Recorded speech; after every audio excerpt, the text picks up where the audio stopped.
তৌফিক আরবি শব্দ, যার আরবি প্রতিশব্দ হচ্ছে আল হিদায়া, হেদায়ত, আত-তা'য়ীদ সাহায্য করা, আল ইরশাদ পথ নির্দেশ করা, আত-তাইসির কোনো কিছুকে সহজ করে দেওয়া। অর্থাৎ তৌফিক শব্দের অর্থ হচ্ছে সামর্থ্য দান করা, কোনো কিছুর যোগ্যতা তৈরি করিয়ে দেওয়ার নাম হচ্ছে তৌফিক। তৌফিকের পারিভাষিক সংজ্ঞায় বলা হয়েছে মুআজামুল ওসিতে এবং লিসানুল আরবেও এসেছে, আত-তাওফীকু মিনাল্লাহি হুয়া তাসহীলু তরিকিল খায়রি ওয়া তাসহীলু তরিকিল খায়র, সাদ্দু তরিকিশ শার ওয়া তাসহীলু তরিকিল খায়র। অকল্যাণের পথ বন্ধ করে কল্যাণের রাস্তা সহজ করে দেওয়ার নাম হচ্ছে তৌফিক। অপর একজন বিদ্বান বলেছেন তৌফিক হচ্ছে জাআলুল্লাহি আমালা ইবাদিহি মুওয়াফিকান বিমা ইয়ারদাহু ওয়া ইউহিব্বুহু। তৌফিক আল্লাহ তাআলা কোনো বান্দাকে দান করেছেন, এর অর্থ হচ্ছে আল্লাহ তাআলা যা পছন্দ করেন, আল্লাহ তাআলা ওই বান্দার কর্মকাণ্ডকে তার পছন্দনীয় এবং তার প্রিয় আমলে, মানে তার কথার মাধ্যমে, তার কাজের মাধ্যমে ওই আমলটা করিয়ে নেন। অর্থাৎ আল্লাহ তাআলা যেটা পছন্দ করেন, যেটা ভালোবাসেন, বান্দার মাধ্যমে ওটাই তিনি করিয়ে নেন। এটা হচ্ছে তৌফিক। সম্মানিত মুসল্লিবৃন্দ, সম্মানিতা মা ও ভগ্নীগণ, আজকের খুতবাতে আমাদের আলোচনার বিষয় হচ্ছে তৌফিক লাভের গুরুত্ব এবং তা লাভের উপায়। তৌফিক মানে কি? আমরা কথায় কথায় বলে থাকি আল্লাহ তৌফিক দান করুন, আল্লাহ যেন আমাকে এটা তৌফিক দেন। এই তৌফিক মূলত কি জিনিস, এটার গুরুত্ব তাৎপর্য কি এবং কিভাবে আমরা তৌফিক হাসিল করতে পারি, তৌফিক লাভ করতে পারি, সে সম্পর্কে আমরা সংক্ষিপ্তকারে কিছু কথা তুলে ধরার চেষ্টা করব। ওয়া তৌফিকি ইল্লা বিল্লাহ, আলাইহি তাওয়াক্কালতু ওয়া ইলাইহি উনীব। রব্বি ইশরাহ লি সাদরি ওয়া ইয়াসসির লি আমরি ওয়াহলুল উকদাতাম মিন লিসানি ইয়াফকাহু কওলি। আল্লাহুম্মা লা ইলমা লানা ইল্লা মা 'আল্লামতানা ইন্নাকা আনতাল আলিমুল হাকীম। আল্লাহুম্মা ইজআলনা মিনাল লাযীনা আমানু ওয়া আমিলুস সালিহাত ওয়া তাওয়াসাউ বিল হাক্কি ওয়া তাওয়াসাউ বিস সবর। আমিন ইয়া রাব্বাল আলামিন। সম্মানিত মুসল্লিবৃন্দ, সম্মানিতা মা ও ভগ্নীগণ, তৌফিক আরবি শব্দ, যার আরবি প্রতিশব্দ হচ্ছে আল হিদায়া, হেদায়ত, আত-তা'য়ীদ সাহায্য করা, আল ইরশাদ পথ নির্দেশ করা, আত-তাইসির কোনো কিছুকে সহজ করে দেওয়া। অর্থাৎ তৌফিক শব্দের অর্থ হচ্ছে সামর্থ্য দান করা, কোনো কিছুর যোগ্যতা তৈরি করিয়ে দেওয়ার নাম হচ্ছে তৌফিক। তৌফিকের পারিভাষিক সংজ্ঞায় বলা হয়েছে মুআজামুল ওসিতে এবং লিসানুল আরবেও এসেছে, আত-তাওফীকু মিনাল্লাহি হুয়া তাসহীলু তরিকিল খায়রি ওয়া তাসহীলু তরিকিল খায়র, সাদ্দু তরিকিশ শার ওয়া তাসহীলু তরিকিল খায়র। অকল্যাণের পথ বন্ধ করে কল্যাণের রাস্তা সহজ করে দেওয়ার নাম হচ্ছে তৌফিক। অপর একজন বিদ্বান বলেছেন তৌফিক হচ্ছে জাআলুল্লাহি আমালা ইবাদিহি মুওয়াফিকান বিমা ইয়ারদাহু ওয়া ইউহিব্বুহু। তৌফিক আল্লাহ তাআলা কোনো বান্দাকে দান করেছেন, এর অর্থ হচ্ছে আল্লাহ তাআলা যা পছন্দ করেন, আল্লাহ তাআলা ওই বান্দার কর্মকাণ্ডকে তার পছন্দনীয় এবং তার প্রিয় আমলে, মানে তার কথার মাধ্যমে, তার কাজের মাধ্যমে ওই আমলটা করিয়ে নেন। অর্থাৎ আল্লাহ তাআলা যেটা পছন্দ করেন, যেটা ভালোবাসেন, বান্দার মাধ্যমে ওটাই তিনি করিয়ে নেন। এটা হচ্ছে তৌফিক। মোটা দাগে সর্বোপরি তৌফিক হচ্ছে আল্লাহর পক্ষ থেকে এক ধরনের গায়েবী সাহায্য, যেটা চোখ দিয়ে দেখা যায় না। এই সাহায্যটা আসে কখনো কখনো তার চিন্তা চেতনায় আল্লাহ তাআলা তৌফিক দান করেন, কখনো কখনো তৌফিক দান করেন আল্লাহ তাআলা বান্দার শক্তিমত্তায়, শারীরিক সক্ষমতায়, কখনো কখনো আল্লাহ তৌফিক আল্লাহর তৌফিক নাজিল হয় বান্দার অর্থনীতিতে, টাকা পয়সায়, তার সম্পদে। কখনো কখনো তৌফিক নাজিল হয় তার স্ত্রী পরিবার পরিজনে, কখনো তৌফিক নাজিল হয় তার ইলমে, কখনো তৌফিক নাজিল হয় তার আমলে। অর্থাৎ তৌফিক একটা ব্যাপক বিষয়, যা বান্দা না পেলে তৌফিক ছাড়া বান্দা এক পা চলতে পারবে না। এই জন্য এক সালাফকে জিজ্ঞাসা করা হয়েছিল, মানে মানুষের জন্য কোন জিনিসটা সবচেয়ে বেশি প্রয়োজন? তিনি বলেছিলেন তৌফিক। প্রত্যেকটা শ্বাস প্রশ্বাসের সাথে তৌফিকের প্রয়োজন।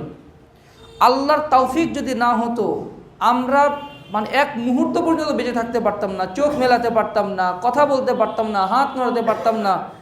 যাবতীয় বিষয়, মানুষের গোটা জীবনটা তৌফিকের পরিমণ্ডলে ঘোরাফেরা করছে। এই তৌফিক হচ্ছে দুই ভাগে বিভক্ত। তৌফিক হচ্ছে দুই ভাগে বিভক্ত, একটা হচ্ছে সাধারণ তৌফিক, আরেকটি হচ্ছে বিশেষ ধরনের তৌফিক। সাধারণ তৌফিক আল্লাহর সকল সৃষ্টি লাভ করে থাকেন, কীট পতঙ্গ, জীবজন্তু, জানোয়ার যারা আছে এরাও এই তৌফিক লাভ করে থাকে। একজন মুমিন বান্দাও যেমন বেঁচে থাকার জন্য সুস্থতার তৌফিক পায়, অনুরূপভাবে একজন কাফের মুশরিক, একটা মানে কীট পতঙ্গ মানে গরু ছাগল, তারাও কিন্তু ওই তৌফিকটা অর্জন করে, বেঁচে থাকার তৌফিক, চোখ দিয়ে দেখার তৌফিক, হাঁটা চলা করার তৌফিক, এগুলো কিন্তু তারাও লাভ করতে পারে। এই তৌফিক লাভের মধ্যে কোনো বিশেষত্ব নেই, কোনো মর্যাদা নেই। আরেক ধরনের তৌফিক আছে, সেটা হচ্ছে তৌফিকুল হিদায়াহ বা বিশেষ ধরনের তৌফিক, অর্থাৎ হেদায়েতের তৌফিক, ইমানের তৌফিক, নেক আমল করার তৌফিক, আল্লাহর পথে কিছু সময় দেওয়ার তৌফিক, আল্লাহর ঘর নির্মাণ করার একটু সহযোগিতা করার তৌফিক। এই তৌফিক কিন্তু আল্লাহ তাআলা সবাইকে দান করেন না। কত মানুষের সম্পদ আছে, কত মানুষের সম্পদ আছে, সবাইকে কি আল্লাহ তাআলা আল্লাহর পথে দান করার তৌফিক দেন? তৌফিক দেন না। এই মসজিদ নির্মাণে অনেকেই সহযোগিতা করেছে, কিন্তু অনেকের আরও বেশি সামর্থ্য ছিল, তারা কিন্তু অতটা তৌফিক লাভ করেননি। এই যে বিশেষ ধরনের তৌফিক, এই তৌফিকের জন্য আল্লাহর কাছে দোয়া করতে হয়। এই তৌফিক লাভের জন্য কিছু করণীয় রয়েছে। এই তৌফিকের জন্য আল্লাহ রাসূলও দোয়া করেছেন। এই তৌফিকের জন্য সুলাইমান আলাইহিস সালাম দোয়া করেছেন। সুবহানাল্লাহ বিহামদিহি। সুলাইমান আলাইহিস সালাম ছিলেন এই বিশ্বের সবচেয়ে বড় মানে শক্তিধর রাজা। তার মতো এত পাওয়ার অন্য কাউকে আল্লাহ তাআলা দেননি। তিনি বাতাসকে কমান্ড করতে পারতেন, বাতাস তার নির্দেশে চলাফেরা করত। চেয়ারে বসে বাতাসকে বলতেন, এই বাতাস আমাকে ওখানে নিয়ে চলো। 1 মাসের সফর মুহূর্তেই তিনি করে ফেলতেন। পিঁপড়ার ভাষা বুঝতেন, পাখির ভাষা বুঝতেন। গোটা পৃথিবী জুড়ে তিনি শাসন পরিচালনা করতেন।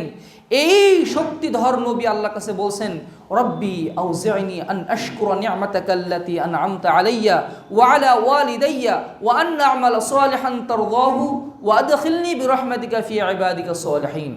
রব্বি আউজি'নি, আল্লাহ আমাকে তৌফিক দান করুন, আন আশকুরা নি'মাতাকা আল্লাতী আন'আমতা আলাইয়া ওয়া আলা ওয়ালিদাইয়া, আপনি আমার উপরে এবং আমার পিতামাতার উপরে যে নিয়ামত দান করেছেন, এটার যথাযোগ্য শুকরিয়া যেন আমি আদায় করতে পারি, সেই তৌফিক আল্লাহ আমাকে দান করেন। এবং আমি যেন নেক আমল করতে পারি, আল্লাহ আমাকে সেই তৌফিক দান করেন। এবং আমাকে আপনার কৃতজ্ঞ বান্দা এবং নেককার বান্দাদের অন্তর্ভুক্ত করে নেন। সুবহানাল্লাহ বিহামদিহি। রাসূলুল্লাহ সাল্লাল্লাহু আলাইহি ওয়াসাল্লাম আল্লাহর কাছে তৌফিক কামনা করতেন। যত প্রকারের দোয়া আছে সব দোয়াই হচ্ছে তৌফিক লাভের দোয়া। আমরা যত ধরনের দোয়া করি সব ধরনের দোয়াই হচ্ছে তৌফিক লাভের দোয়া। আল্লাহ আমাকে এটা দান করুন, আল্লাহ আমাকে সেটা দান করুন, মানে আমরা তৌফিকের দোয়া করি। রাসূলুল্লাহ সাল্লাল্লাহু আলাইহি ওয়াসাল্লাম তৌফিকের মুখাফিকি ছিলেন। তৌফিক যদি না হতো তাহলে বান্দা ঈমান আনতে পারতো না। আল্লাহ তাআলা কোরআনে সূরা হুজরাতের মধ্যে বলছেন, ওয়ালামু আন্না ফীকুম রাসূলুল্লাহ লাউ ইউতিউকুম ফী কাসীরিন মিনাল আমরি লাআনিতুম। তোমাদের মধ্যে আল্লাহ তাআলা একজন রাসূল প্রেরণ করেছেন। আল্লাহ তাআলা যদি তোমাদের অধিকাংশের কথা মেনে নিতেন তাহলে তোমরা সঠিকভাবে থাকতে পারতে না। আল্লাহ তাআলার তৌফিক যদি না হতো তাহলে তোমরা ঈমান আনতে পারতে না। আল্লাহ যদি তৌফিক না হতো তাহলে সাহাবায়ে কেরামও ঈমান আনতে পারতেন না। এই যে আল্লাহ তাআলা আমাদের গুটি কতক মুসল্লিকে একটু 5 ওয়াক্ত সালাত করার সুযোগ তৌফিক দান করেছেন, কত মানুষ আছে যাদেরকে আল্লাহ তাআলা এই সঠিক আকীদা বোঝার তৌফিক দেননি। আমাদেরকে অল্প কিছু মানুষকে দিয়েছেন, আমাদেরকে মসজিদ আগে ভাগে আসার তৌফিক দান করেছেন। এই জন্য আল্লাহ তাআলার শুকরিয়া আদায় করা উচিত। এই জন্য আল্লাহ তাআলার কাছে আরও বেশি বেশি তৌফিক কামনা করা উচিত। এটা হচ্ছে বিশেষ ধরনের তৌফিক। আল্লাহ তাআলা যাকে পছন্দ করেন এবং যারা উপায় অবলম্বন করেন তাদেরকে আল্লাহ তাআলা বিশেষ ধরনের তৌফিক দান করেন। এটা এমনিতে আসে না, এর জন্য কিছু করণীয় রয়েছে। একদিন রাসূল সাল্লাল্লাহু আলাইহি ওয়াসাল্লাম এক গোলামকে দেখতে গেছেন। সেই গোলামটি ইহুদির ছেলে, আল্লাহ রাসূলের সেবা করত, খেদমত করত। একদিন ছেলেটা অসুস্থ হয়ে গিয়েছে, আল্লাহ রাসূল তাকে দেখতে গেছেন। দেখতে গিয়ে দেখলেন যে ছেলেটা প্রচণ্ড অসুস্থ, মৃত্যুশয্যায়। তিনি বললেন, আসলিম, বাবা ইসলাম গ্রহণ করো। ছেলেটা তার বাবার মুখের দিকে তাকিয়ে আছে যে বাবা কি বলবে। তখন বাবা ইশারা দিলেন, আতি আবুল কাসেম, আবুল কাসেমের অনুসরণ করো। আবুল কাসেম হচ্ছে রাসূল সাল্লামের উপনাম। তখন ছেলেটা ইসলাম গ্রহণ করলো। আল্লাহ রাসূল সাল্লাল্লাহু আলাইহি ওয়াসাল্লাম ইসলাম গ্রহণ করার পরে সে মারা গেছে। আল্লাহ রাসূল ওই বাসা থেকে বের হওয়ার সময় দরজায় এসে বলছেন, আলহামদুলিল্লাহিল্লাযী আনকাযাহু বি মিনান নার। আল্লাহর প্রশংসা, ওই সত্তার প্রশংসা যিনি আমার মাধ্যমে এই বালকটাকে জাহান্নাম থেকে বাঁচার তৌফিক দান করলেন, জাহান্নাম থেকে বাঁচিয়ে দিলেন। সুবহানাল্লাহি ওয়া বিহামদিহি। তৌফিকের একমাত্র একচ্ছত্র অধিপতি হচ্ছে রব্বুল আলামিন। আল্লাহ যাকে তৌফিক দান করেন সেই মাত্র হেদায়েত পায়, সেই মাত্র তৌফিক লাভ করে। এই চাবি আল্লাহ রাসূলকে দেওয়া হয়নি, এই চাবি পৃথিবীর কোনো মানুষকে, কোনো গৌস কুতুবকে দেওয়া হয়নি। তৌফিক একমাত্র আল্লাহর কাছেই, আল্লাহর পক্ষ থেকেই নাজিল হয়। সুনানে তিরমিজিতে একটা হাদিস বর্ণিত হয়েছে, আনাস ইবনে মালিক রাদিয়াল্লাহু আনহু থেকে বর্ণিত। তিনি বলেন, রাসূলুল্লাহ সাল্লাল্লাহু আলাইহি ওয়াসাল্লাম বলেছেন, ইযা আরাদাল্লাহু বিআবদিন খায়রা ইসতা'মালাহু। আল্লাহ যখন কোনো বান্দার কল্যাণ চান তখন তার মাধ্যমে কাজ করিয়ে নেন। সাহাবায়ে কেরাম বললেন, ওয়া কাইফা ইস্তা'মিলুহু ইয়া রাসূলুল্লাহ, হে আল্লাহ রাসূল, আল্লাহ তাআলা বান্দার মাধ্যমে কিভাবে কাজ করিয়ে নেন? তখন আল্লাহর রাসূল সাল্লাল্লাহু বললেন, ইউওয়াফিকুহু লিআমালিন সালিহিন ক্বাবলাল মাউত। আল্লাহ মৃত্যুর আগে তাকে নেক আমল করার তৌফিক দান করেন। সুবহানাল্লাহি ওয়া বিহামদিহি, সুবহানাল্লাহিল আযীম। মৃত্যুর আগে তাকে নেক আমল করার তৌফিক দান করেন। এই হাদিসের অনেক ব্যাখ্যা রয়েছে। আমরা যদি মানুষের জীবনের দিকে দেখি, এমন অনেক মানুষ পাবো যাদের প্রাথমিক জীবন খুব গোছালো, খুব সুন্দর ছিল। দিন তারা মানতেন, 5 ওয়াক্ত সালাত আদায় করতেন, দিনের ব্যাপারে আগ্রহী ছিলেন। কিন্তু মৃত্যুর আগ মুহূর্তে এসে দিনের প্রতি তাদের আগ্রহে ভাটা পড়ে যায়, আমলে দুর্বলতা চলে আসে, মৃত্যুর আগে তাদের আমল খারাপ হয়ে যায়। এটা হচ্ছে তৌফিক থেকে বঞ্চিত হওয়ার লক্ষণ। আবার কিছু মানুষ আছে যাদের প্রাথমিক জীবন কতই না খারাপ ছিল, কিন্তু মৃত্যুর 1 বছর 2 বছর আগে, 2-3 মাস আগে হঠাৎ করে তার আমলে পরিবর্তন আসে, হঠাৎ তার ইবাদতে পরিবর্তন আসে, হঠাৎ করে সে মসজিদমুখী হয়ে যায়, তার কথাবার্তা, লেবাস পোশাকে পরিবর্তন আসে, সে পুরোপুরি আল্লাহমুখী হয়ে যায়।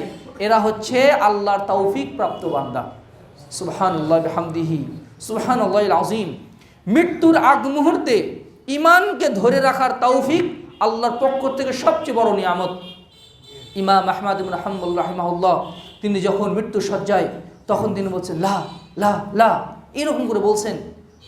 তখন তার ছেলে সালেহ রাহিমাহুল্লাহ বলছেন, আব্বা আপনি এভাবে বলছেন কেন? না না না, এভাবে বলছেন কেন? তখন তিনি বললেন, ইবলিস আমার কাছে এসেছিল, এসে বলছে, আহমদ তোমাকে তো আমি পথভ্রষ্ট করতে পারলাম না, তোমাকে তো আমি বিপদগামী করতে পারলাম না। তখন আমি তাকে বললাম, না না না না না, এখনো সময় আছে তোমার, আমি মৃত্যুর আগ মুহূর্তে ঈমান হারা হয়ে কবরে চলে যেতে পারি। সুবহানাল্লাহি ওয়া বিহামদিহি, সুবহানাল্লাহিল আযীম। এই যে আমরা টুটাফাটা কিছু আমল ইবাদত বন্দি করছি, আমরা যেন অহংকার না করি যে আমি তো ভালোই করছি। আশঙ্কা থাকা উচিত নিজের ব্যাপারে, ওভার কনফিডেন্স থাকা উচিত নয়। কারণ মৃত্যুর আগ মুহূর্তে ইমাম আহমদ ইবনে হাম্বল নিজের প্রতি আশঙ্কা করতেন, না জানি ইবলিসের প্ররোচনায় আমি ঈমান হারা হয়ে যাই। আমিও আপনিও ঈমান হারা হয়ে যেতে পারি। সুতরাং আল্লাহর কাছে সবসময় হেদায়েতের তৌফিক কামনা করা উচিত। নবী রাসূলগণ এই তৌফিকের মুখাপেক্ষী ছিলেন। শুআইব আলাইহিস সালাম যখন দাওয়াত দিতেন, মানুষ তাকে পিটাতো, মানুষ তাকে প্রহার করত, মানুষ তাকে অবাদ দিত, তিনি তখন বলতেন, ইন উরিদু ইল্লাল ইসলাহা মাসতাতু, আমি একমাত্র তোমাদের সংশোধন চাই, আর কিছুই চাই না। আমি তোমাদের কাছে কোনো সম্পদ চাই না, তোমাদের ক্ষমতা চাই না। ইন উরিদু ইল্লাল ইসলাহা মাসতাতু, আমি সাধ্য অনুযায়ী তোমাদের ইসলাহ সংশোধন কামনা করি। ওয়ামা তৌফিকি ইল্লা বিল্লাহ, আমার একমাত্র তৌফিক দাতা হচ্ছেন আল্লাহ। আলাইহি তাওয়াক্কালতু ওয়া ইলাইহি উনীব, আমি তার উপরেই ভরসা করি এবং তার দিকেই আমি ফিরে যাই। সুবহানাল্লাহ বিহামদিহি সুবহানাল্লাহিল আযীম। জীবন জুড়ে এই তৌফিক কিন্তু এমনিতেই আসে না, এর জন্য কিছু করণীয় রয়েছে। আমরা সেই করণীয়ই আজকে পর্যালোচনা করার চেষ্টা করব ইনশাআল্লাহ।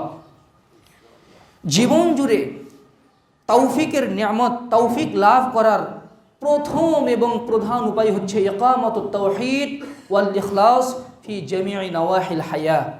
সার্বিক জীবনে তাওহীদের বাস্তবায়ন, ইখলাস অনুযায়ী আমল সম্পাদন করা। আল্লাযীনা আমানু ওয়া লাম ইয়ালবিসু ঈমানাহুম বিযুলমিন উলাইকা লাহুমুল আমনু উলাইকা হুমুল মুহতাদুন। আল্লাযীনা লাম ইয়ালবিসু ঈমানাহুম বিযুলমিন, যারা তাদের ঈমানকে শিরকের সাথে সংমিশ্রণ ঘটায় না, উলাইকা লাহুমুল আমন, এরাই হচ্ছে নিরাপদ, এরা হচ্ছে নিরাপত্তা লাভের অধিকারী।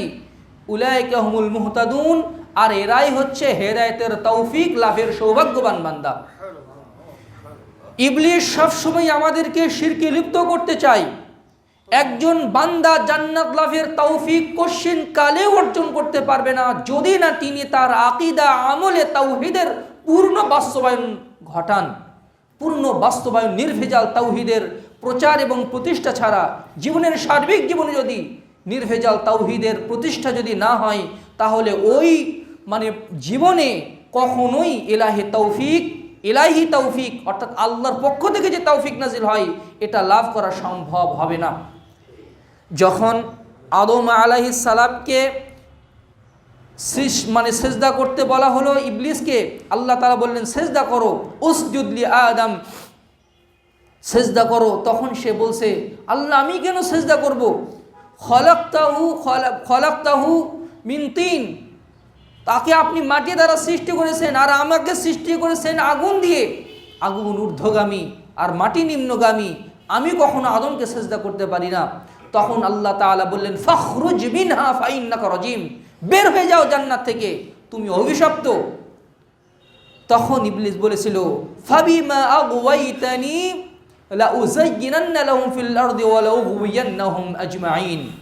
হে আল্লাহ, যেই আদমের কারণে আপনি আমাকে পথভ্রষ্ট করে দিলেন, আমি অভিশপ্ত হয়ে গেলাম, আপনার ইজ্জতের কসম, আল্লাহর মুখের সামনে আল্লাহর কসম করে বলছে, লা উগওয়িয়ান্নাহুম আজমাইন, আমি এদেরকে পথভ্রষ্ট করেই ছাড়ব, আমি এদেরকে পথভ্রষ্ট করেই ছাড়ব। সে বলছে, সুম্মা লাআতিয়ান্নাহুম মিন বাইনি আইদিহিম ওয়া মিন খালফিহিম ওয়া আন আইমানিহিম ওয়া আন শামাইলিহিম, আমি তাদের পিছন দিক থেকে আক্রমণ করব, সামনের দিক থেকে আক্রমণ করব, ডান দিক থেকে বাম দিক থেকে চতুর্দিক দিয়ে তাদেরকে আক্রমণ করে আমি তাদেরকে হেদায়েতের পথ থেকে বিচ্যুত করে দেব। ইল্লা ইবাদাকা মিনহুমুল মুখলাসিন, তবে তোমার যারা খালেস বান্দা, যারা তাওহীদপন্থী বান্দা, এদেরকে আমি কিছু করতে পারবো না। সে আগেই নতি স্বীকার করে নিয়েছে। আল্লাহ তাআলাও বলেছেন, হ্যাঁ, যারা তাওহীদের বিশ্বাসী নয়, যারা কথায় কাজে তাওহীদের পূর্ণ বাস্তবায়নকারী, তাদেরকে তুমি কখনোই পথভ্রষ্ট করতে পারবে না। এই জন্য তাওহীদ শুধু আকীদা বিশ্বাসের নাম নয়, তাওহীদ কর্মেও বাস্তবায়নের নাম। আল্লাহ তাআলার যেই ক্ষমতা আছে, ওই ক্ষমতা অন্য কোনো সৃষ্টির আছে বলে বিশ্বাস করলে ইসলাম থেকে সাথে সাথে সে বের হয়ে যাবে, খারিজ হয়ে যায়। শিরক দুই প্রকার, একটা বড় শিরক যেটার মাধ্যমে ইসলাম থেকে একদম সে সরাসরি বের হয়ে যায়, আরেকটি হচ্ছে ছোট শিরক যার মাধ্যমে সে ইসলাম থেকে বের হয়ে যায় না বটে, কিন্তু মহাপাপে পাপী হয়ে যায়। তাবিজ লটকানো শিরক, গায়রুল্লাহর নামে শপথ করা শিরক, তাওহীদ নষ্ট হয়ে যায়, তাওহীদ ক্ষতিগ্রস্ত হয়ে যায়। কারো নাম আব্দুর রাজ্জাক ভাই, আমি যদিও বিশ্বাস করি না তিনি আমার রাজ্জাক, তিনি আমার রিজিক দাতা, কিন্তু তাকে রাজ্জাক ভাই বলে ডাকতেছে। কেউ আব্দুর রহমান, রহমানের গোলাম, রহমানের বান্দা, আমি জানি যে রহমান হচ্ছে আল্লাহ, কিন্তু তাকে বলি রহমান ভাই, রহমান ভাই, রহমান ভাই বলে যখন ডাকছি, তখন আমি নিজের অজান্তে আল্লাহর অসন্তুষ্টিমূলক কথা বলে ফেলছি, যা তাওহীদের পরিপন্থী। এগুলো কথা থেকে, কাজ থেকে নিজের সার্বিক জীবনকে রক্ষা করার নামই হচ্ছে তাওহীদ। আমলের মধ্যে যদি রিয়া থাকে তাহলে এটা ছোট শিরক, এটা দাজ্জালের চেয়েও ভয়ঙ্কর ফিতনা। রাসূল সাল্লাল্লাহু আলাইহি সাল্লাম বলেছেন, কোনো একটা আমল করছি, মানে কোনো কিছু দুনিয়ার কোনো কিছু আশায়, পিতামাতার বেশি বেশি সেবা করি সম্পদ পাওয়ার আশায়, ইবাদত বন্দেগী করি মানুষ যেন একটু আমাকে ভালো মনে করে, যদি এইরকম যদি হয় তাহলে তাওহীদ ক্ষতিগ্রস্ত হয়ে যায়, তাওফিক লাভের পথ বন্ধ হয়ে যায়। এজন্য সার্বিক জীবনে তাওহীদের বাস্তবায়ন হচ্ছে তৌফিক লাভের প্রথম এবং প্রধান উপায়। তৌফিক লাভের দ্বিতীয় উপায় হচ্ছে আত-তাওয়াক্কুলু আলাল্লাহ, সার্বিক জীবনে আল্লাহর উপরে ভরসা করা। ছোট থেকে ছোট, বড় থেকে বড়, সকল কাজে আল্লাহর উপরে ভরসা করার মাধ্যমে বান্দা তৌফিক লাভ করে, তার শরীরে তৌফিক সঞ্চারিত হয়। সুবহানাল্লাহি বিহামদিহি সুবহানাল্লাহিল আযীম। আল্লাহ তাআলা বলেছেন, ওয়া মান ইয়াতাওয়াক্কাল আলাল্লাহি ফাহুয়া হাসবুহ, যে ব্যক্তি আল্লাহর উপরে ভরসা করে আল্লাহই তার জন্য যথেষ্ট হয়ে যান, আল্লাহই তার জন্য যথেষ্ট হয়ে যান। রাসূল সাল্লাল্লাহু আলাইহি ওয়াসাল্লামের পক্ষ থেকে হাদিস বর্ণিত হয়েছে, কোরআনে আল্লাহ তাআলা অসংখ্য জায়গায় বলেছেন, ওয়া মান ইয়াত্তাকিল্লাহা ইয়াজআল লাহু মাখরাজা, যে ব্যক্তি আল্লাহকে ভয় করে আল্লাহ তাআলা তার বের হয়ে আসার পথ বের করে দেন। ওয়া মান ইয়াতাওয়াক্কাল আলাল্লাহি ফাহুয়া হাসবুহ ইন্নাল্লাহা বালিগু আমরি। ইমাম ইবনুল কাইয়্যিম রাহিমাহুল্লাহ বলছেন, কাউকে যদি আল্লাহ তাআলা কাউকে যদি নির্দেশ দেওয়া হয়, অর্থাৎ প্রভুর যদি নির্দেশ থাকে আর রবের যদি নির্দেশ থাকে, একটা পাহাড়কে তুলে আরেক জায়গায় নিয়ে যাও, তাকে যদি এই নির্দেশ দেওয়া হয় আর সে যদি ওই কাজে পরিপূর্ণভাবে আল্লাহর উপর ভরসা করে, তাহলে সে ওই পাহাড়টা এক জায়গা থেকে আরেক জায়গায় স্থানান্তর করতে সক্ষম হবে। আল্লাহ তাআলা তার শরীরে ওই তৌফিক দান করবেন। সুবহানাল্লাহি বিহামদিহি সুবহানাল্লাহিল আযীম। ইমাম ইবনে তাইমিয়া রাহিমাহুল্লাহ বলেছেন, মান সাররাহু আন ইয়াকুনা আকওয়ান নাস ফালইয়াতাওয়াক্কাল আলাল্লাহ, যে ব্যক্তি শারীরিকভাবে শক্তিশালী হতে চায় সে যেন আল্লাহর উপরে ভরসা করে। মানুষ, এটা সায়েন্টিফিক্যালি এটা প্রুভড এবং এটা বিজ্ঞানসম্মত কথা যে মানুষ যদি মানসিকভাবে এটা বিশ্বাস করে যে আমি এটা করতে পারবো, তাহলে সে অবশ্যই এটা করতে পারবে। আর যদি সে মানসিকভাবে দুর্বল হয়ে যায়, তাহলে তার মাধ্যমে এই কাজ করা আদৌ সম্ভব নয়। একজন রোগী যদি মনে করে না আমার এরও কিছুই না, ইনশাআল্লাহ এমনিতেই ভালো হয়ে যাবে ইনশাআল্লাহ, তার এই মানসিক শক্তি তার রোগের অর্ধেক ভালো করে দিবে। আর অল্প রোগে যদি সে মুষড়ে পড়ে, না জানি আমার কি হয়, তাহলে সে ওই মানসিক অসুস্থতার কারণে তার শরীরও সংক্রমিত হয়ে যাবে। রাসূলুল্লাহ সাল্লাল্লাহু আলাইহি ওয়াসাল্লাম বলছেন, লাউ আন্নাকুম কুনতুম তাওয়াক্কালুনা আলাল্লাহি হাক্কা তাওয়াক্কুলিহি লা রুজিকতুম কামা ইউরযাকুত তায়রু তাগদু খিমাসান ওয়া তারুহু বিতানান। তোমরা যদি পরিপূর্ণভাবে আল্লাহর উপরে ভরসা করতে পারতে, তাহলে পাখিদের মতো তোমাদেরকে রিজিক দেওয়া হতো। পাখিরা খালি পেটে বাসা থেকে বের হয়ে যায়, আবার ভরা পেটে বাসায় ফিরে আসে। পাখিদের কোনো চাকরি বাকরি নাই, ব্যাংক ব্যালেন্স নাই, দোকানপাট নাই, কৃষি জমি নাই, একটু সম্পদ জমা করে রাখবে বাসার মধ্যে, ওয়ার্ড্রোবের মধ্যে কয়েকটা নোট টাকা রাখবে, ওই রকম কোনো সুযোগ নাই। এতটা সত্ত্বেও এরা কখনোই অভুক্ত থাকে না, প্রত্যেক দিন ভর পেটেই তারা খানাপিনা করে। আর আমরা ওই ভরসাটা করতে পারি না। অধিকাংশ মানুষের ঈমান দুর্বল হয়ে যায় আল্লাহর উপর ভরসা করার ক্ষেত্রে। অনেক ভালো ভালো মানুষ, কিন্তু চাকরির বাজারে এসে ঈমান দুর্বল। না না না, মানে অন্যকেও দুর্বল করে দেয়। তুমি এই পড়াশোনা করছো, তুমি এই সামান্য একটা চাকরি করবা, তুমি এই ব্যবসা বাণিজ্য করছো, কিভাবে দিন চলবে, সংসার চলবে, যেন রিজিকের চাবি তার হাতে। আমার সরকারি চাকরি আছে, আর কোনো টেনশন নাই। সরকারি চাকরি থাকলে আর তার কোনো টেনশন নাই। সরকারি চাকরি খুঁজে জামাইয়ের জন্য, মেয়ের জন্য সরকারি চাকরিওয়ালা জামাই খুঁজি আমরা। অর্থাৎ রিজিকের ব্যাপারে আমাদের ঈমান দুর্বল হওয়ার প্রধান লক্ষণ এটাই। একদম অনেক ভালো মানুষের ক্ষেত্রে এটা দেখা যায়, রিজিকের ব্যাপারে হতাশা ফিল করতে। এই মানে আমার 5 তলা বাড়ি আছে, অথবা আমার মানে সহায় সম্পত্তি আছে, আমার সন্তানের আর টেনশন নাই, সে মানে ইনশাল্লাহ আমার মানে পরেও সে এই ব্যবসা যদি ভালোভাবে চালাতে পারে সে ভালোভাবে চলে যাবে। ভরসা হচ্ছে এই ব্যবসার উপরে, ভরসা হচ্ছে ওই বিল্ডিংয়ের উপরে, ভরসা হচ্ছে ওই চাকরির উপরে, আল্লাহর উপরে ভরসা নাই। অধিকাংশ মানুষের এই অবস্থা। আল্লাহর উপরে তাওয়াক্কুল যদি পরিপূর্ণরূপে না হয়, দেখবেন যে আপনার ব্যবসা আপনাকে শান্তি এনে দিতে পারছে না, আপনার বাড়ি থাকা সত্ত্বেও আপনার অনেক সমস্যা হয়ে যাচ্ছে। আর যারা একমাত্র আল্লাহর উপরে ভরসা করে, তাদের ইবাদত বন্দেগীতে, তাদের দুনিয়াবি কাজে, তাদের পারিবারিক কাজে, শরীরে আল্লাহ এত শক্তিমত্তা দান করেন, তৌফিক দান করেন তার শরীরে, তৌফিক দান করেন তার ব্যবসা বাণিজ্যে, তৌফিক দান করেন তার মানে সামাজিক কর্মকাণ্ডে, ব্যবসায়িক কর্মকাণ্ডে, তার অর্থনীতিতে, তার ইবাদত বন্দেগী, তার আমল আখলাকে আল্লাহ তাআলা অপরিমেয় তৌফিক দান করেন, বরকত দান করেন। সুবহানাল্লাহি বিহামদিহি। তৌফিক যদি আল্লাহর উপরে কেউ ভরসা করে, তাহলে সে, আমি ব্যক্তিগতভাবে আমি এটা মানে পরীক্ষা করে দেখেছি। আমি একটা বই পড়েছিলাম, সাবকনসিয়াস মাইন্ড, জোসেফ মারফির লেখা, যে এখানে অবচেতন মনের একটা যে শক্তি আছে, এই শক্তিটা মানে তিনি প্রমাণ করতে চেয়েছেন মানুষ অবচেতন মনে যেটা ভাবে এটাই সে করতে পারে। আমি একদিন মানে রাতের বেলা মানে ঘুমাবো, শেষ রাতে উঠবো, তো ওঠার সময় আমি অ্যালার্ম দিয়ে রাখি, 2-3টা করে অ্যালার্ম দেই যেন আমার মিস না হয়ে যায়। তো সেই দিন আমি মানে ঘুমোতে যাওয়ার আগেই আল্লাহর কাছে দোয়া করলাম এবং তৌফিক কামনা করলাম, ইনশাআল্লাহ আমি এই কয়টায় উঠবই, আমি একদম জাস্ট 4টায় উঠবো, ইনশাআল্লাহ আমি ঘুম থেকে উঠবো। মন সেই রকম পাকাপোক্তভাবে নিয়ত করে আমি ঘুমিয়ে পড়লাম। ঘুমিয়ে পড়ার পরে মানে এটা আল্লাহর যে একটা অলৌকিকতা, যে আমি একদম ওই সময় জাগতে পেরেছি, কোনো অ্যালার্ম ছাড়াই, আমি জেগে উঠেছি। আমি আশ্চর্য হয়ে গেলাম।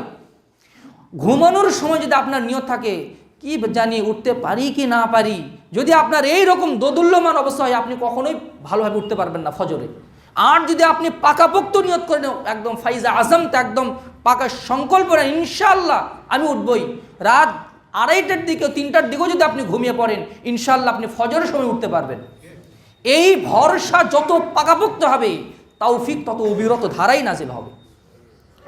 3 নাম্বার তৌফিক লাভের উপায় হচ্ছে হাম্মাতুল আখিরা, আখিরাতের ভাবনায় নিজেকে নিয়োজিত রাখা।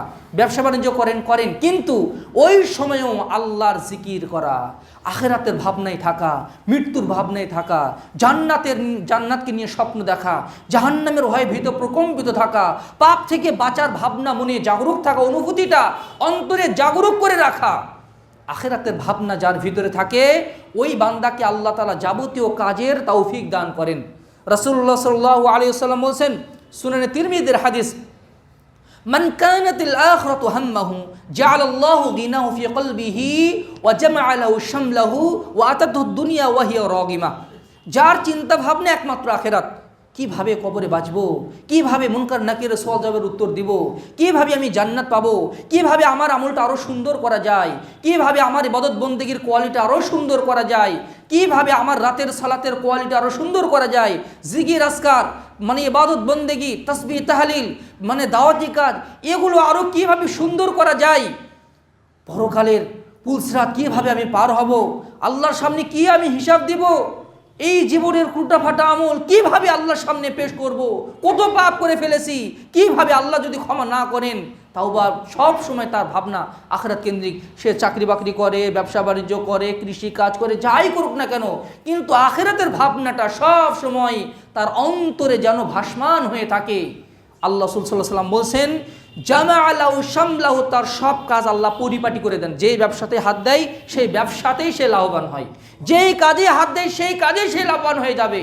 আল্লাহ তাআলা তার পরিবারকে একটা সুখী পরিবার দান করবেন, তার ব্যক্তি জীবনকে পরিপাটি করে দিবেন। ওয়াতাদহু দুনিয়া ওয়া হিয়া রাগিমা, দুনিয়া সে চায় না, কিন্তু দুনিয়ার সম্মান, দুনিয়ার মর্যাদা, দুনিয়ার প্রতিপত্তি তার পদচুম্বন করে, তার পায়ের কাছে সে লুটোপুটি খায়। ওয়ামান কানাতিদ দুনিয়া হাম্মাহু, আর যার চিন্তাই যদি দুনিয়া কেন্দ্রিক, ব্যবসা একটু বড় করবো, বাড়ি আরেকটা করতে হবে, এটা করতে হবে, সেটা করতে হবে, ভাবনাই শুধু দুনিয়া কেন্দ্রিক, ওর তো এত সম্পদ হয়ে গেল, আমার তো কোনো কিছুই হলো না, আমার আরও করতে হবে, ভাবনাই শুধু দুনিয়া কেন্দ্রিক।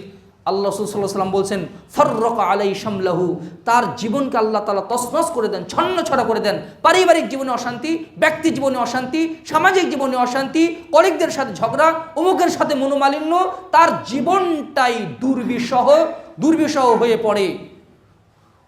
এবং কি আল্লাহ তাআলা তার চোখের সামনে দারিদ্রতা লটকিয়ে দেন।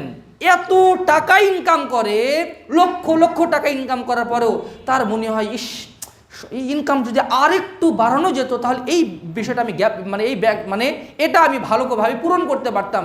এই ইনকামটা যদি আরেকটু বাড়তো তাহলে আমি এই বিষয়টা আরও ভালোভাবে পারফর্ম করতে পারতাম। এটা হচ্ছে তৌফিকহীনতার লক্ষণ। আল্লাহ রাসূল সাল্লাল্লাহু আলাইহি ওয়াসাল্লাম বলছেন ওয়ালাম ইয়াতিহি মিনাদ দুনিয়া ইল্লা মা কুদ্দিরা লাহু, তার তাকদীরে যতটুকু আছে পাই পাই করে শুধু অতটুকুই দান করা হয়, কোনো তৌফিকও দেওয়া হয় না, কোনো বরকতও দেওয়া হয় না। আর আল্লাহ যদি তৌফিক দান করেন, ইনকাম অল্প, আল্লাহ এমন তৌফিক দান করবেন ওই অল্প দিয়ে সে অনেক ফায়দা হাসিল করতে পারে এবং তার জীবনকে আল্লাহ তাআলা গোছালো জীবন দান করেন। আল্লাহ রাসূল স্বয়ং তার পবিত্র জবানের মাধ্যমে এই কথা বলেছেন। আখিরাতের ভাবনা থাকা এটা এটা একটা গুরুত্বপূর্ণ বিষয় এবং খুব কঠিন বিষয়। দুনিয়া সবসময় আমাদেরকে আত্মভোলা করে রাখতে চায়, শয়তান সবসময় আমাদেরকে আত্মভোলা করে রাখতে চায়। দুনিয়ার নাজ নিয়ামত, দুনিয়ার হাসি তামাশা, দুনিয়ার এই রং আমাদেরকে সবসময় আখিরাত থেকে গাফেল করে রাখতে চায়।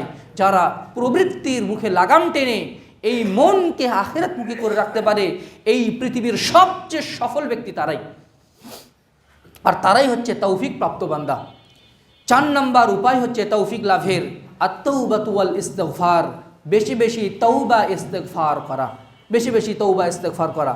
আল্লাহ তাআলা বলছেন ওয়া আনিস্তাগফিরু রাব্বাকুম সুম্মা তুবু ইলাইহি ইউমাত্তিউকুম মাতাআন হাসানান ইলা আজালিম মুসাম্মা। তোমরা আল্লাহর কাছে তওবা করো, ইস্তিগফার করো। ইস্তেগফার হচ্ছে আল্লাহকে বলা, আল্লাহ আমাকে ক্ষমা করে দেন, আমাকে ক্ষমা করে দেন। এটা হচ্ছে ইস্তেগফার, আল্লাহর কাছে ক্ষমা প্রার্থনা করা। আর তাওবা হচ্ছে আল্লাহ যে পাপটা কাজ করেছি এটার জীবনেও করব না, ওই পাপ থেকে চিরদিনের জন্য তোমার আনুগত্যে ফিরে আসলাম। এটা হচ্ছে তওবা। যারা তাওবা ইস্তেগফার করে আল্লাহ তাআলা বলেন ইউআত্তিউকুম মাতাআন হাসানান ইলা আজালিম মুসাম্মা, আমি নির্দিষ্ট কাল পর্যন্ত তাদেরকে একটা পবিত্র জীবন দান করব। সুবহানাল্লাহ বিহামদিহি সুবহানাল্লাহিল আযীম। আপনি ব্যবসা বাণিজ্যে বরকত চান, বেশি বেশি করে তওবা ইস্তেগফার করুন। আপনি চান আর আপনার আমল আরও ভালো হোক, আপনার আমলে আরও বরকত আসুক, আপনি বেশি বেশি করে ইস্তেগফার পাঠ করুন। আপনার স্ত্রী আপনাকে কষ্ট দিচ্ছে, অবাধ্যতা করছে, বেশি বেশি ইস্তেগফার পাঠ করুন। আপনার স্ত্রীকে আল্লাহ তাআলা আপনার অনুগত করে দিবেন। আপনার সন্তানের মাধ্যমে আপনি কষ্ট পাচ্ছেন, বেশি বেশি করে তওবা ইস্তেগফার করুন, আল্লাহ আপনার সন্তানকে আপনার অনুগত করে দিবেন। মানুষের পাপের কারণেই তার স্ত্রী তার অবাধ্য হয়ে যায়, তার সন্তান তার অবাধ্য হয়ে যায়। কোনো মহিলার পাপের কারণেই তার স্বামী তার উপরে কঠোর হয়, ইল্লা মাশাআল্লাহ কিছু কিছু ক্ষেত্র আছে যেগুলো ব্যতিক্রম। আপনি যদি চান সার্বিক জীবনে সম্মান পেতে, মানুষ আমাকে সম্মান করবে, মানুষ আমাকে অন্তর থেকে ভালোবাসবে, আমি মানুষের মধ্যে একটা মর্যাদার আসনে অধিষ্ঠিত হব, আমি সচ্ছল জীবন অর্জন করব, আমি একটা ভালো জীবন লিড করব, তাহলে তাকে বেশি বেশি করে তাওবা ইস্তেগফার করা উচিত। রাসূলুল্লাহ সাল্লাল্লাহু আলাইহি ওয়াসাল্লাম সকাল সন্ধ্যা 100 বার করে তাওবা ইস্তেগফার করতেন। কারণ সন্তান হচ্ছে না, তাকে বেশি বেশি ইস্তেগফার করা উচিত, এর মাধ্যমে আল্লাহ তাআলা তাকে সন্তান দান করবেন। কারো জমিতে ফসল ফলছে না, সে যেন বেশি বেশি ইস্তেগফার পাঠ করে, আল্লাহ তাআলা তার জমিন ভরা ফসল দান করবেন। কারো গাছে ফল আসছে না, আল্লাহ তাআলা কোরআনেই বলেছেন বেশি বেশি ইস্তেগফার পাঠ করো, আল্লাহ তাআলা তোমার গাছে ফল দান করবেন। অর্থাৎ আপনি যেই ক্ষেত্রেই আপনি উপকার চান না কেন, যদি বেশি বেশি ইস্তেগফার করতে পারেন, আল্লাহ তাআলা ওই কাজের তৌফিক আপনাকে আমাকে দান করবেন ইনশাআল্লাহ। এটা আল্লাহ তাআলারই ওয়াদা, এটা রাসূল সাল্লাল্লাহু আলাইহি ওয়াসাল্লাম আমাদেরকে বলেছেন। 5 নম্বর তৌফিক লাভের উপায় হচ্ছে আল ইজতিনাবু মিনাজ যুনুবি ওয়াল মাআসি, পাপ থেকে বিরত থাকা, গুনাহ থেকে বিরত থাকা, বিশেষ করে কাবিরা গুনাহ থেকে বিরত থাকা। গুনাহের মাধ্যমে মানুষ তৌফিকের রাস্তা বন্ধ করে দেয়। একটা রাস্তা দিয়ে আপনি হাঁটবেন, সেখানে একদম ব্যারিকেড দেওয়া হলো, আর যেতে পারছেন না। তৌফিক আপনার কাছে আসবে, আপনি আপনার পাপের মাধ্যমে, আমি আমার পাপের মাধ্যমে তৌফিকের রাস্তাটাকে ব্লক করে রেখেছি, তৌফিক আমার কাছে আসতে পারছে না। সার্বিক জীবনে পাপ বর্জনের মাধ্যমে তৌফিক অর্জিত হয়। ইব্রাহিম ইবনে আদহাম রাহিমাহুল্লাহ বলছেন, আমি যখন কোনো পাপ করি এই পাপের প্রভাব আমি আমার স্ত্রীর মধ্যে দেখতে পাই, তখন দেখে আমার স্ত্রী আমার সাথে খুব একটু কর্কশ ভাষায় কথা বলে, আমার সন্তান আমার সাথে খারাপ আচরণ করে, এমনকি আমার বাহনটাও আমার সাথে খারাপ আচরণ করে আমি যখন পাপ করে ফেলি। দেখবেন যখন মানুষের সাথে কোনো ঝামেলা হয়ে যাচ্ছে, আপনি অন্তর দিয়ে আল্লাহর কাছে তওবা করবেন, কোনো একটা পাপের কারণেই হয়তো বা এই শাস্তিটা আপনাকে আমাকে দেওয়া হচ্ছে। মানুষ সার্বিক জীবনে যত দুঃখ কষ্ট, যত বিপদ আপদে পড়ে, ও তার অন্যতম কারণ হচ্ছে তার পাপের কারণ। তার পাপের কারণে ব্যক্তি জীবনে, সামাজিক জীবনে, রাষ্ট্রীয় জীবনে দুর্যোগ নেমে আসে মানুষের পাপের কারণে। জহরাল ফাসাদু ফিল বাররি ওয়াল বাহরি বিমা কাসাবাত আইদিন নাস লিউযিকুহুম বা'দাল্লাযী আমিলু লাআল্লাহুম ইয়ারজিউন। জলে স্থলে অন্তরিক্ষে যত বিপর্যয় নেমে আসে সব মানুষের হাতের কামাই, অর্থাৎ পাপের কারণে। সেই জন্য পাপ থেকে যদি বিরত থাকা যায়, ব্যক্তি জীবনে পাপ থেকে বিরত থাকলে ব্যক্তি জীবনে তৌফিক অর্জিত হবে। পরিবারে পর্দা পুষিতে যদি না থাকে, ওই পরিবারে আদৌ শান্তি আসবে না, শান্তির তৌফিক অর্জিত হবে না, বরকতের তৌফিক অর্জিত হবে না। পারিবারিকভাবে যদি কোনো পাপের কাজ সংঘটিত হয়, পাপ যদি পাপ থেকে যদি পরিবারকে যদি হেফাজত করা যায়, কঠোরভাবে পাপকে যদি দমন করা যায়, পারিবারিক জীবনে শান্তি নেমে আসবে। আপনার পরিবারকে মনে হবে জান্নাতের টুকরা। অধিকাংশ পরিবার পাপ হওয়ার কারণে পরিবারটাই তার জন্য টেনশনের কারণ হয়ে যায়। বাইরে গেলে ভালোই থাকে, পরিবারের কাছে গেলেই তার টেনশন, তার মানে প্রেশার উঠে যায়। তার অন্যতম কারণ হচ্ছে পাপাচার। এই পাপাচার থেকে যতই নিজেকে সেভ করা যাবে, পরিবারকে সেভ করা যাবে, জীবনে পরিবারে বরকত আসবে, তৌফিক আসবে। আর সমাজকে যখন পাপ থেকে বিরত রাখা যাবে, সমাজে শান্তি নেমে আসবে। এত মানে কিচ্ছা কাহিনী আর এত পদক্ষেপ গ্রহণ করে সমাজে শান্তি প্রতিষ্ঠা করা আদৌ সম্ভব নয় যদি আল্লাহর অবাধ্যতা থেকে সমাজের মানুষকে বিরত রাখা না যায়। এই জন্য সার্বিক জীবনে যখন আল্লাহর অবাধ্যতা থেকে আমরা বিরত থাকব, আল্লাহ তাআলা তৌফিক দান করবেন। আল্লাহ তাআলা নিজেই বলছেন, তোমরা যদি ইনতাজতানিবু কাবাইরা মা তুনহাউনা আনহু নুকাফির আনকুম সাইয়্যাতিকুম, তোমরা যদি বড় বড় পাপ থেকে বেঁচে থাকো, ছোট ছোট পাপ আমি এমনিতেই তোমাদের জন্য ক্ষমা করে দেব, এবং তোমাদের জন্য আমি সম্মানজনক প্রবেশস্থল জান্নাত তোমাদেরকে দাখিল করাবো। কবরের আযাব থেকে মুক্তি লাভের তৌফিক অর্জিত হয় পাপ থেকে বিরত থাকার মাধ্যমে। জান্নাত লাভের তৌফিক অর্জিত হয় পাপ থেকে বিরত থাকার মাধ্যমে। জাহান্নাম থেকে বাঁচার তৌফিক অর্জিত হয় পাপ থেকে বিরত থাকার মাধ্যমে। পাপই হচ্ছে আমাদের জীবনের যাবতীয় দুর্গতির প্রধান কারণ, প্রথম কারণ এবং প্রধান কারণ হচ্ছে পাপাচার। পাপাচার থেকে যে জীবন যত মানে পবিত্র, ওই জীবন তত সুন্দর, ওই জীবন তত আল্লাহমুখী হয়ে থাকে। তৌফিক লাভ করার 6 নম্বর উপায় হচ্ছে আল হুসুল আলা উলুমিশ শারঈয়্যাহ, শরঈ জ্ঞান অর্জন করা, দ্বীনের জ্ঞান অর্জন করা। মসজিদে মাসে 2টা তালিমি বৈঠক হয়, আমাদের পাওয়া যায় না, এত ব্যস্ত আমাদের পাওয়া যায় না। কোরআন তেলাওয়াতের আমাদের মানে সময় নাই, হাদিস পাঠের আমাদের সময় নাই। তাহলে কীভাবে তৌফিক অর্জিত হবে? যে ব্যক্তি সালাতের নিয়ম কানুনের জ্ঞান রাখে না, সে কীভাবে সঠিকভাবে সালাত আদায়ের তৌফিক লাভ করবে? কেউ ইবাদতের ফজিলত সম্পর্কে যদি না জানে, কীভাবে সে ওই ইবাদতের তৌফিক লাভ করবে? এই জন্য যত বেশি শরিয়তের জ্ঞান অর্জন করা হবে, ততই বেশি কল্যাণ লাভ হবে, তৌফিক অর্জিত হবে। রাসূল সাল্লাল্লাহু আলাইহি সাল্লাম বলছেন, মান ইউরিদুল্লাহু বিহি খায়রান ইউফাক্কিহু ফিদ্দীন, আল্লাহ তাআলা যার কল্যাণ চান তাকেই দ্বীনের জ্ঞান, দ্বীনের গভীর জ্ঞান বুঝ দান করেন। এজন্য প্রত্যেক দিন কোরআনের জন্য, হাদিস পাঠের জন্য, শরীয়ী জ্ঞান অর্জনের জন্য, সেটা কোনো বিদগ্ধ ওলামায়ে কেরামের বই কোরআন তেলাওয়াতের মাধ্যমে হোক, হাদিস পাঠের মাধ্যমে হোক, অথবা কোনো ওলামায়ে কেরামের মানে নির্ভরযোগ্য ওলামায়ে কেরামের বইপত্র পঠনের মাধ্যমে হোক, অথবা তাদের আলোচনা শ্রবণের মাধ্যমে হোক, মানে প্রত্যেক দিন একটা সময় দিতে হবে শুধুমাত্র জ্ঞান অর্জনের জন্য।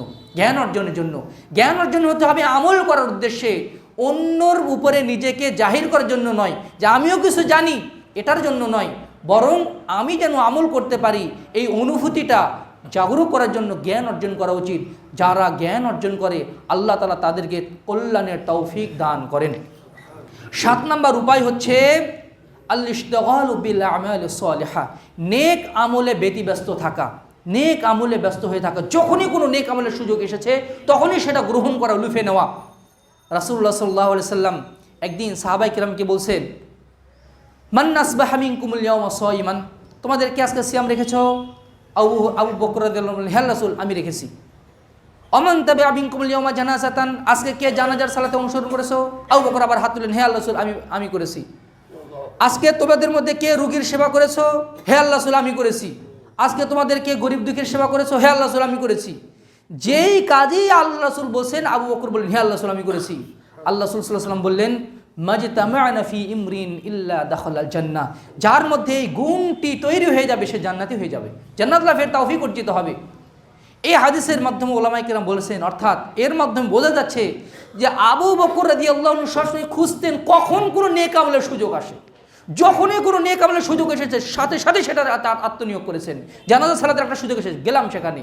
একটা কোরআন তেলাওয়াতের একটু সুযোগ এসেছে, একটু বসে আছি, হঠাৎ একটা মোবাইল থেকে বের করে কোরআন তেলাওয়াত করা শুরু করে দিয়েছি। গাড়িতে বসে আছি, রিক্সাতে যাচ্ছি একটু সাতপাতা পর্যন্ত, এর মধ্যেই 100 বার সুবহানাল্লাহ পড়া হয়ে যায়। যখনই কোনো নেক আমলের সুযোগ আসবে তখনই সেটা লুফে নিবে। রান্নাবান্না করছে ওই সময়েও জিকির আজকার করা যায়, আলহামদুলিল্লাহ নেক আমলের সুযোগ আছে। কিন্তু এই স্মার্টফোন আমাদেরকে ওই সুযোগটা দিতে চায় না। হাসান বসরি রাহমাহুল্লাহ বলছেন, একটা নেক আমলের প্রতিদান হচ্ছে আরেকটা নেক আমলের সুযোগ আল্লাহ তাআলা তাদেরকে দান করেন। আমি যদি খালেসভাবে একটা নেক আমল করি তাহলে দুনিয়াতে আল্লাহ তাআলা এর প্রতিদান দান করেন কয়েকভাবে। তার মধ্যে অন্যতম একটি মানে বিষয় হচ্ছে আল্লাহ তাআলা তাকে আরেকটা নেক আমল করার তৌফিক দান করেন। পরকালে তো এর প্রতিদান তো আছেই, এর বিনিময়ে আল্লাহ তাআলা দুনিয়াতে অন্যভাবেও দান করেন, কিন্তু তার এক ভাগ হচ্ছে আল্লাহ তাআলা তাকে আরেকটি নেক আমল করার তৌফিক দান করেন। সুবহানাল্লাহ বিহামদি। এই জন্য একজন সালাফ বলছেন, তুমি যদি কাউকে কোনো নেক আমল করতে দেখো তাহলে বুঝে নিও তার আরও নেক আমল আছে, ওই নেক আমলের প্রতিদান স্বরূপ তাকে এই নেক আমল করার তৌফিক দেওয়া হয়েছে। কাউকে যদি কোনো পাপের কাজ করতে দেখো তাহলে বুঝে নিও তার আরও কিছু পাপ কাজ আছে, ওই পাপ কাজের কারণে এই পাপ কাজটা তার মাধ্যমে সংগঠিত হয়ে যাচ্ছে। এই জন্য নিজেদেরকে যত বেশি নেক আমলে ব্যস্ত রাখতে পারবো ততই আমরা কল্যাণ প্রাপ্ত হব। 8 নম্বর উপায় হচ্ছে আল মুহাফাযাতু আলা সালাওয়াতিল খামস, 5 ওয়াক্ত সালাতের ব্যাপারে সুপার সিরিয়াস থাকা। পৃথিবীর সকল কাজের উপরে 5 ওয়াক্ত সালাতকে সর্বাধিক অগ্রাধিকার দেওয়া। চাকরি বাকরি ব্যবসা বাণিজ্য যত কাজ আছে সকল কাজের উপরে 5 ওয়াক্ত সালাত জামাতের সাথে আদায় করার ব্যাপারে সুপার সিরিয়াস থাকতে হবে, শুধু সিরিয়াস না। রাসূলুল্লাহ সাল্লাল্লাহু আলাইহি ওয়াসাল্লাম বলেন, মা মিন সালাসাতিন ফি ক্বরিয়াতিন ওয়ালা ফি বাদউইন লা তুকামু ফীহিমুস সালাহ ইল্লা ইস্তাহওয়াযা আলাইহিমুশ শাইতান। কোন লোক, 3 জন লোক যদি কোনো এলাকায় থাকে, তারা যদি জামাতের সাথে সালাত আদায় না করে তাহলে তাদের উপরে শয়তান বিজয়ী হয়ে যায়। ইল্লা ইস্তাহওয়াযা আলাইহিমুশ শাইতান, শয়তান তাদের উপরে বিজয়ী হয়ে যায়। সুবহানাল্লাহ বিহামদিহি সুবহানাল্লাহিল আযীম। আল্লাহ রাসূল বলেন, ওয়া আলাইকুম বিল জামাআহ, তোমরা জামাতের সাথে সালাত আদায় করো। ফাইন্নামা ইয়াকুলু যিবুল কাসিয়া, কেননা যারা জামাতের সাথে সালাত আদায় করে না শয়তান তাদেরকেই আক্রমণ করে। আচ্ছা বলেন তো, বাড়িতে যদি দরজা খুলে রেখেছেন, জানালা খুলে রেখেছেন, সবই খুলে রেখেছেন, আর বাসাতে গয়না কাটি টাকা পয়সা সব আছে, এলাকায় যদি চোরের আর ডাকাতের উপদ্রব থাকে, আপনার আমার সম্পদ কি রক্ষিত থাকবে? আপনি তো এক্সেস দিয়েই রাখছেন, দরজা খুলে রাখছেন, গেট খোলা, দরজা খোলা, জানলা খোলা, জানলার পাশেই ল্যাপটপটা পড়ে আছে, আইফোনটা জানলার পাশেই, শয়তান চোর সুন্দর মতো সব কিছু নিয়ে যাবে। আমরা যখন 5 ওয়াক্ত সালাতের ব্যাপারে যত্নশীল হই না, শয়তান আমাদের উপরে আক্রমণ করার এক্সেস পেয়ে যায়, যে কোনোভাবে ইচ্ছে মতো আমাদেরকে আমাদেরকে আক্রমণ করে। অধিকাংশ দিনদার মানুষ যারা বাহ্যিকভাবে দিন পালন করে কিন্তু তাদের জীবন থেকে অশান্তি ফুরায় না, হিসাব নিলে দেখা যাবে তারা জামাতের সাথে সালাতের ব্যাপারে মারাত্মকভাবে গাফেল। সাহাবায়ে কিরাম 1 ওয়াক্ত সালাত যদি জামাত ছুটে যেত এত পেরেশান হতেন। ওমর রাদিয়াল্লাহু আনহু একদিন মাগরিবের সালাত ছুটে গেছে, আদায় করতে পারেননি জামাতের সাথে, এমনকি যখন চাঁদ উঠে গেছে ওই সময় তিনি সালাত আদায় করেছেন। এই দুঃখে, এই টেনশনে তিনি 1 খণ্ড জমি দান করে দিয়েছিলেন নিজেকে কষ্ট দেওয়ার জন্য, শাস্তি দেওয়ার জন্য, যেই জমির দাম ছিল 2 লক্ষ দিরহাম। সালাফগণ একদিন যদি তাকবীরে তাহরিমা যদি ফেল করতেন, 3 দিন পর্যন্ত আফসোস করতেন, হাই আমার সর্বনাশ হয়ে গেছে, আমার তাকবীরে তাহরিমাটা ছুটে গেছে। আর যদি রাকাত মিস হতো 7 দিন পর্যন্ত তারা আফসোসে ফেটে পড়তেন, কি আমার সর্বনাশ হয়ে গেছে, আমার রাকাত ছুটে গেছে, আমার জামাত ছুটে গেছে। সাঈদ ইবনুল মুসাইয়্যিব রাহিমাহুল্লাহ বলছেন, আমার 40 বছর এমনভাবে কেটেছে, মুয়াজ্জিন যখন সালাতের আজান দেয় তখন আমি মসজিদে জামাতের জন্য উপস্থিত থেকেছি। 40 বছর আমার এভাবে কেটে গেছে। আর এই 40 বছরের কোনো দিন আমি প্রথম কাতার ছাড়া দ্বিতীয় কাতারও সালাত আদায় করিনি।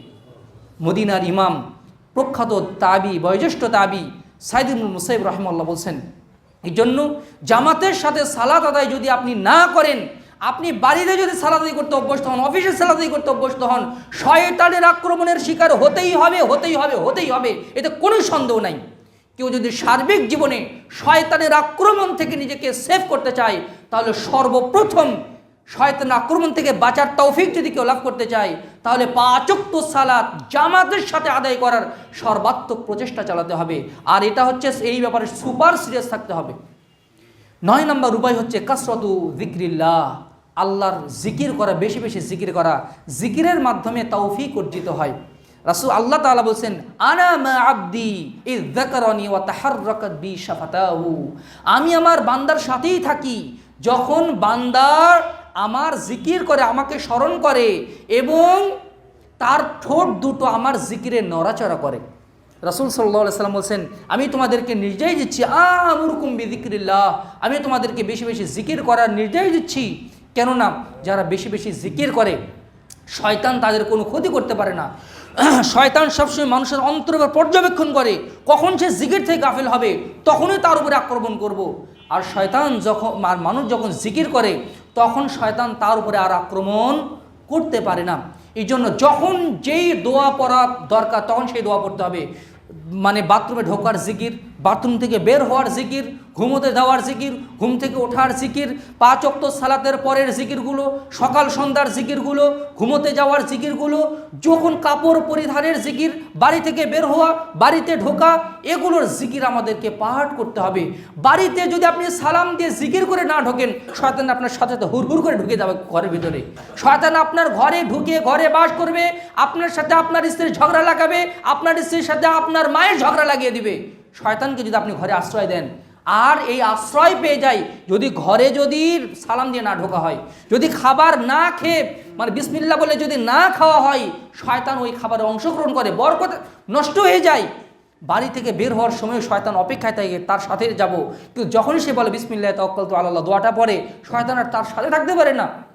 আরেকটি হাদিস আছে, মানে এর মাধ্যমে যে শারীরিক তৌফিকও যে অর্জিত হয়। ফাতেমা রাদিয়াল্লাহু আনহা একদিন আল্লাহ রাসূলের কাছে গেছেন যুদ্ধ থেকে ফেরার পরে। একটা গোলামের জন্য তাকে তো আটা পিষে মানে রুটি বানাতে হতো। তা আল্লাহ রাসূলের কাছে গেলেন যে একটা পেশন মানে একজন গোলামের জন্য, যিনি তাকে আটা পেশার কাজে, জাতাকল পেশার কাজে সহযোগিতা করবে। গিয়ে দেখলেন আল্লাহ রাসূল বাসায় নেই। হাদিসটি আলী রাদিয়াল্লাহু আনহু বর্ণনা করেছেন। বাসায় ফিরে আসলেন, আল্লাহ রাসূল এসে জানলেন যে মেয়ে এসেছিল, তিনি সরাসরি মেয়ের বাড়িতে গেলেন। তখন রাত হয়ে গেছে। আলী রাদিয়াল্লাহু আনহু বলছেন, আমরা তখন শুয়ে পড়েছি। আল্লাহ রাসূল আমাদের বিছানায় বসলেন, আল্লাহ রাসূলের পায়ের ঠান্ডা আমরা অনুভব করছিলাম। আল্লাহ রাসূল বললেন, ফাতেমা, আমি কি, তুমি আমার কাছে একটা গোলাম চেয়েছিলে, আমি কি এর চেয়ে উত্তম কিছু তোমাকে বলবো? বলেন, হে আল্লাহ রাসূল, তুমি ঘুমোতে যাওয়ার আগে 33 বার সুবহানাল্লাহ, 33 বার আলহামদুলিল্লাহ, 34 বার আল্লাহু আকবার, 33 বার আল্লাহু আকবার বলে এতে কালিমা তাওহীদ ওঠা না, 33 বার সুবহানাল্লাহ, 33 বার আলহামদুলিল্লাহ আর 34 বার আল্লাহু আকবার, যদি এটা করো, যদি এই জিকিরটা করো, তাহলে একটা গোলামের চেয়েও তুমি উত্তম ফল পেয়ে যাবে। এই হাদিসের মাধ্যমে মুহাদ্দিসে কেরাম ব্যাখ্যা করেছেন, কেউ যদি এই জিকিরটা করে তাহলে আল্লাহ তাআলা তার শরীরে 2 জনের শক্তি দান করবেন। সে যদি হ্যাংলা বাতলা হয়, 2 জনের শক্তি আল্লাহ তাআলা তাকে দান করবেন।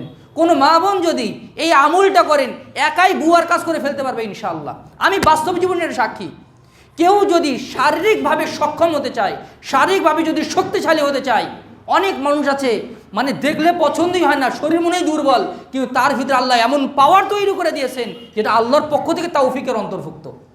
এই জিকিরগুলোর মাধ্যমে কিন্তু শারীরিকভাবে তৌফিক অর্জিত হয়। জিকির লা হাওলা ওয়ালা কুওয়াতা ইল্লা বিল্লাহর মাধ্যমে শারীরিক শক্তি সঞ্চারিত হয়। ইমাম ইবনে তাইমিয়া রাহিমাহুল্লাহ বলছেন, আল্লাহ তাআলা প্রথমে ফেরেশতাদেরকে বললেন যে তোমরা আমার আরশটা উত্তোলন করো। ফেরেশতারা সক্ষম হলো না। আল্লাহ তাআলা বললেন তোমরা লা হাওলা ওয়ালা কুওয়াতা ইল্লা বিল্লাহর জিকির করো।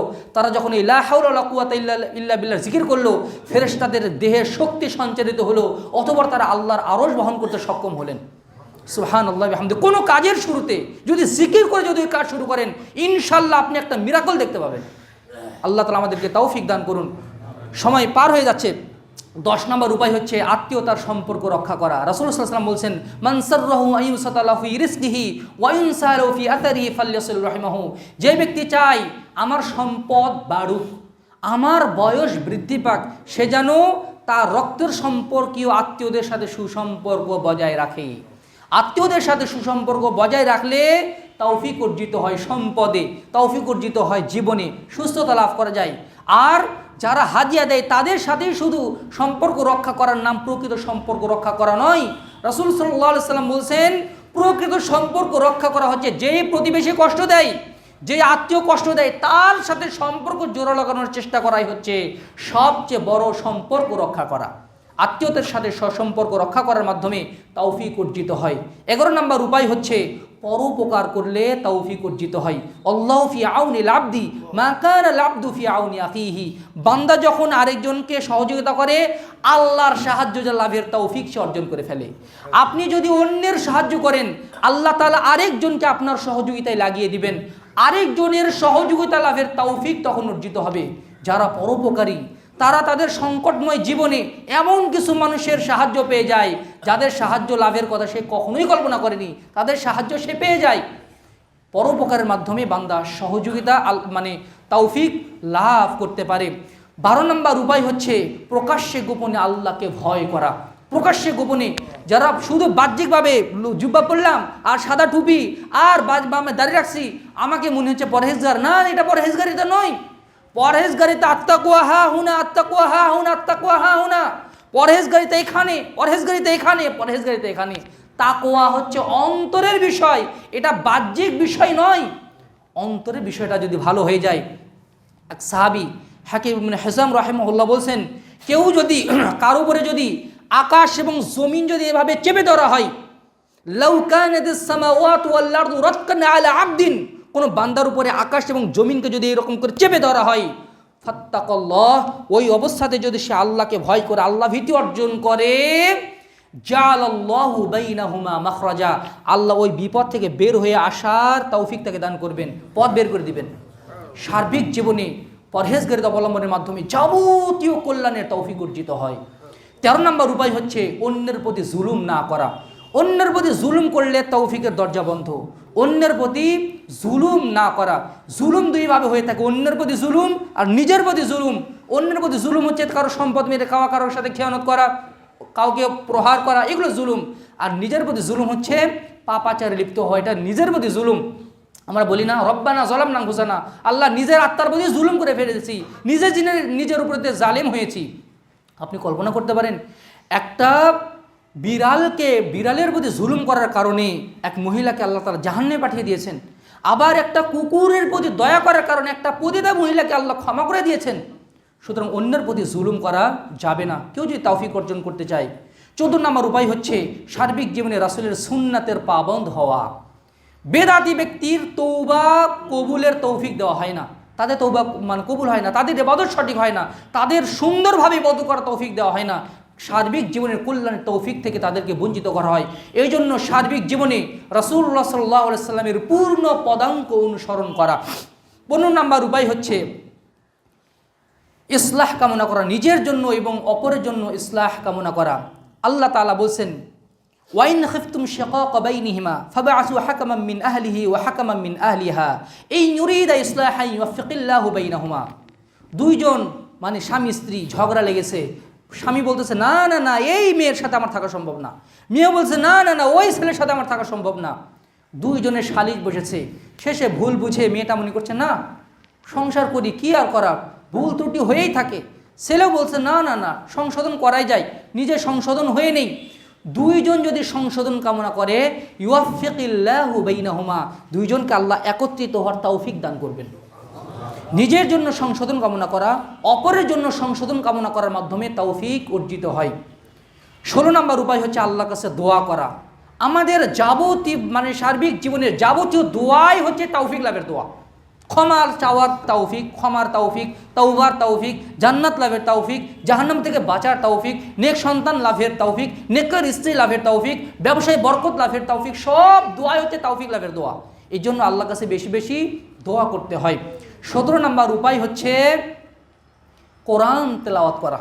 কোরআন তেলাওয়াত করা, কোরআন তেলাওয়াত যেই বাড়িতে আছে ওই বাড়িতে ভরপুর তৌফিক বরকত নাজিল হয়। এই জন্য প্রত্যেক দিন একটা সময় বের করতে হবে আমাকে আপনাকে। ওই সময়টা আমি আল্লাহর জন্য কোরআন তেলাওয়াতে ব্যয় করব, কোরআন পাঠে ব্যয় করব, তাফসীর পাঠে, কোরআন অনুধাবনে তাদাব্বুর করে আমি পাঠ করব। যেই মানুষ সার্বিক জীবনে এই কোরআনের ব্যাপারে, কোরআনের সাথে সম্পর্ক মজবুত করে, তার তৌফিক, ভরপুর তৌফিক তার জীবনে আল্লাহ তাআলা দান করেন। আর 18 নম্বর উপায় হচ্ছে তৌফিক লাভের উপায় অবলম্বন করে। এই উপায়গুলো যে বলা হলো এগুলো অবলম্বন করা। তৌফিক এমনিতেই আপনার জীবনে আসবে না, এর উপায় অবলম্বন করতে হবে। আল্লাহ তাআলা বলেছেন ওয়াল্লাযীনা জাহাদু ফীনা লানাহদিয়ান্নাহুম সুবুলানা, আর যারা আমার পথে প্রচেষ্টা করে, লানাহদিয়ান্নাহুম ইয়ানি লানুওয়াফিকান্নাহুম, আমরা তাদেরকে তৌফিক দান করি, আমার হেদায়েতের দিকে, আমার দিকে তৌফিক, আমার পথে ফিরে আসার তৌফিক দান করি। এই জন্য তৌফিক লাভের উপায়ও অবলম্বন করতে হবে। এই 18টি উপায় খুব সংক্ষেপে আপনাদের সামনে তুলে ধরার চেষ্টা করলাম।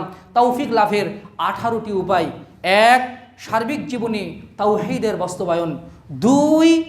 সকল কাজে আল্লাহর উপরে ভরসা করা। 3. আখিরাতের ভাবনায় দুনিয়াবী জীবনযাপন করা। 4. বেশি বেশি তওবা ইস্তেগফার করা। 5. ছোট বড় সকল ধরনের পাপ কাজ থেকে বিরত থাকা। 6. দ্বীনি জ্ঞান, শরীয়ী জ্ঞান অর্জন করা। 7. নিজেকে নেক আমলে ব্যস্ত রাখা, নেকির কাজে ব্যস্ত রাখা, যখনই কোনো নেক আমলের সুযোগ আসবে তখনই সেখানে আত্মনিয়োগ করা। 8. 5 ওয়াক্ত সালাত জামাতের সাথে আদায়ের ব্যাপারে সুপার সিরিয়াস থাকা। 9. বেশি বেশি জিকির আজকার করা, বিশেষ করে ঘুমের আগের ওই জিকির, যখনই যে জিকির পড়া দরকার সেই জিকির। 10. রক্তের সম্পর্কীয় আত্মীয়দের সাথে সুসম্পর্ক বজায় রাখা। 11. পরোপকারী হওয়া, মানুষের উপকার করা, পশু পাখির উপকার করা। 12. প্রকাশ্যে গোপনে আল্লাহকে ভয় করা। 13. অন্যের প্রতি জুলুম না করা। 14. রাসূলের সুন্নাতের পূর্ণ পাবন্ধ হওয়া, সার্বিক জীবন রাসূলের পদাঙ্ক অনুসরণ করা। 15. নিজের এবং অন্যের ইসলাহ সংশোধন কামনা করা। 16. আল্লাহর কাছে তৌফিক লাভের দোয়া করা। 17. বেশি বেশি কোরআন তেলাওয়াত করা, নিয়মিত কোরআন তেলাওয়াত করা। এবং 18 নম্বর হচ্ছে তৌফিক লাভের উপায় অবলম্বন করা। মহান আল্লাহ তাআলা আমাদেরকে এই 18টি উপায় অবলম্বনের মাধ্যমে সার্বিক জীবনে ইলাহি তৌফিক হাসিল করার তৌফিক দান করুন। এই যে আবার বলতেছি, তৌফিক দান করুন। আল্লাহ তাআলা আমাদেরকে সেই কল্যাণ দান করুন। আল্লাহুম্মা আমিন। সম্মানিত মুসল্লিবৃন্দ, এই মসজিদের কাজ কিন্তু এখনও বাকি আছে। আমরা কিন্তু দানের পরিমাণ কমিয়ে দিয়েছি।